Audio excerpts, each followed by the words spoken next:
शेखू पुरा में एक मियाँ बीवी का झगड़ा सिर्फ इस बात पे हुआ कि क्या हमारे बच्चे इस साल भी ईद के कपड़े नहीं पहनेंगे। तो बीवी लड़के अपने घर चली गई, शौहर ने 1.5 साल के बेटे को, 4 साल के बेटे को, 5 साल की बेटी को और 7 साल की बेटी को नहर में फेंक दिया। और 5 दिन बाद जब मोहल्ले वालों ने पूछा कि तेरे बच्चे कहाँ हैं, उसने बोला तो वो तो उनके घर में। जब पूछा वहां भी नहीं है तो मालूम हुआ, पुलिस ने पकड़ा, बताया, मोहसिन नाम है उसका, कि मैं क्या करता, मैं कैसे मोहल्ले वालों को फेस करूंगा, सबके बच्चे ईद के कपड़े पहनेंगे, मेरे बच्चे बगैर कपड़ों के ईद के घूमते, बच्चे मुझसे लड़ रहे थे, बीवी मैंने बच्चों को ही नहर में फेंक दिया। वही मसला इस बहन के साथ है।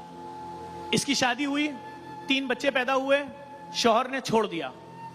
दूसरी शादी हुई इस औरत की, उस शौहर ने, इसके यहाँ बच्चे की विलादत होती है, वो अपनी पहली बीवी को ले आता है, उसको घर से निकाल देते हैं। ये औरत खुदकुशी करने चली गई, मोहल्ले वालों ने इस औरत को जैसे तैसे रोका। आज जब मेरी अभी इससे यहाँ मुलाकात हुई, मेरी इससे बात हुई, रोना शुरू हो गई। इसने बोला मुझे जिंदा नहीं रहना। अभी भी बेचारी बात इतनी सी है कि इन 3 बच्चों का क्या बनेगा, 4 बच्चों का, कि अगर ये माँ भी मर जाएगी। और बात सिर्फ इतनी सी है, हम सब बैठ के यही बात कर रहे थे कि ये पिछले महीने जो पंजाब में मियाँ बीवी ने खुदकुशी की, बच्चों को जहर दिया, वो फिर आसान था, बच्चों को समझ में नहीं आया होगा हम चम्मच में क्या खा रहे। ये जिस बाप ने बच्चों को फेंका, पहले 1.5 साल के बच्चे को फेंका, तो 4 साल, 6 साल, 7 साल ने देखा कि बाप ने फेंक दिया। वो कौन सी मोहब्बत थी कि हर बच्चे ने बोला हाँ बाबा हमें फेंक दो, हम नहीं भाग रहे, या बाप ने रस्सियां बांध दी थी सबको। ये वक्त क्यों आ गया कि एक ईद के जोड़े में तुमने अपने बच्चों को जान से मार दिया। जब मैं बोलता हूं लोगों से कि जहां अपने बच्चों के लिए जोड़े खरीदो, तो एक गरीब को दिला देना, तो लोग कमेंट्स करते हैं कि आदत खराब कर रहे हो गरीब की। मतलब जुल्म देखें कि तुम्हारा बच्चा ईद पे जोड़ा पहनेगा, गरीब का बच्चा वही दूसरे की मांगी हुई शलवार, दूसरे की मांगी हुई कमीज, किसी और का फेंका हुआ मेकअप लगा के घूमे, तुम इसमें खुश हो। और ये डूब बनने का मकाम है हमारे लिए, सबके लिए, चाहे वो इकरारुल हसन है, चाहे वो क्या औकात है 300 रुपए की हमारे होते हुए। अगर किसी मुआशरे में बाप अपने बच्चों को इसलिए मारने पे मजबूर हो गया है कि उसके पास ईद के कपड़े नहीं थे, बच्चों की मोहब्बत तो हम मुंह दिखा पाएंगे? तो 1200 रुपए में 4 बच्चे खरीद के ला दे कोई मुझे।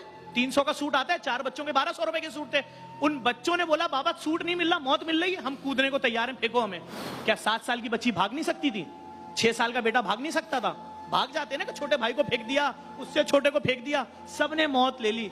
300 रुपए का सूट था, 1200 रुपए में 4 बच्चे ला दे मुझे, जिनको खुदा ने दिया है वो ला दे। 1200 नहीं 12,000 ले लो, 4 बच्चे जिंदा करके दे दो। क्या जुल्म है। आज पूरे शहर की नहर बंद की गई है कि उन 4 मासूमों की लाशें ढूंढो जिन्होंने ईद के कपड़े ना होने की वजह से खुदकुशी कर ली। बड़ी खबर है, अखबार की बड़ी खबर। देखिए इस बहन से पूछें इसके दिल पे क्या कयामत गुजर रही है। क्या करें अब कैसे पता चले कहाँ पे ये आग इतनी लग चुकी है कि अब खुदकुशी पर नौबत आ गई है। बच्चा जो जिगर का वो सब उसको मारने की नौबत आ गई है। शख्स जवाब देगा जहां से उन बच्चों की लाशें जिस नहर से, जिस गांव, जिस शहर से गुजरती जाएंगी ना, वो लाशें वो बोलेंगी कि तुम्हारे बच्चे ईद के कपड़े पहनेंगे, हम इसलिए मर गए, हमारे पास 300 रुपए नहीं थे ईद का जोड़ा पहनने के लिए। सवाल करेंगी ना मैयतें। आपने उनको एक और बात भी कैसे दिलाए भाई। आप 8-8 महीने के बेरोजगार लोग शहर में घूम रहे हैं, 10 महीने का बेरोजगार आदमी शहर में घूम रहा है, उसके पास खाने को नहीं है, वो अपने बच्चों को खाना नहीं दे सकता, वो 300 रुपए का ईद का सूट देगा, कैसे देगा। ये हर घर की कयामत है इस वक्त। जाइए जिसका आपका जिस घर में दिल चाहे घुस जाए। लोग बातें करते हैं, बोलते हैं कि बाजार भरे हुए, रेस्टोरेंट भरे, अरे पैसे वालों के भरे हुए, जिनकी नौकरियां नहीं है, 10-10 महीनों से उनके घर में मालिक मकान मार रहा है अब आके कि खाली करो, धक्के देता है, तो वो पांव में गिर जाते हैं कि 4 दिन और रहने तो जेवर बेचेंगे। अपनी बहन से साली से उधार मांगा है, साले से उधार मांगा है, भाई से उधार मांगा है, सारा जेवर बेच दिया। ये नौबत है लोगों के घरों की। ये बैठी है सामने, पूछे ना क्यों खुदकुशी कर रही थी तुम बहन, बताओ। सिर्फ रोटी के लिए? कि रोटी नहीं थी बच्चों के लिए, दोनों शौहरों ने निकाल दिया घर से।